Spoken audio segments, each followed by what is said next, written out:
Yaxshiyam keldinglar opa. Opa? Qatta opa ko'rasiz? Men sizdan kichkina bo'lsam kerak. Nima jahl qilyapsiz? Asabam ketibdi. Ketibdi. Nima ketibdi? Shlanka uzilib ketibdi. Ular boshqatdan qo'yib yuborish kerak. A to'g'rilang unda. Nima qilaman hozir? Ko'p gapiryapsiz. Kulutchi ber. Nima bu? Ключ? Qaysi biri ключ? Men ruskoязычный qizman.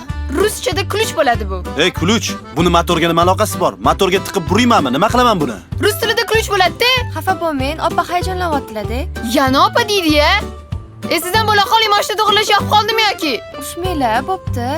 Siz ko'p gapirmang, hammasi sizni bo'tdi o'zi. Tinchgina yashab yurdik. Qatdan paydo bo'lib qoldingiz hayotimizda? Meni hayotimga o'zinglar kirib keldinglar, yordam kerak emasmi deb. Boshqa yo'lda buzilsa bo'lmaydimi mashinangiz? Ammo har kun yuradigan yo'lim uzr, lekin keyin safar Sirdaryoda aylanib o'taman, bo'ladimi? Qashqadaryodan aylanib o'ting, xo'pmi? Yoki Surxondaryodan? Bo'pti, suv bering. To'g'rilaylik. Hozir.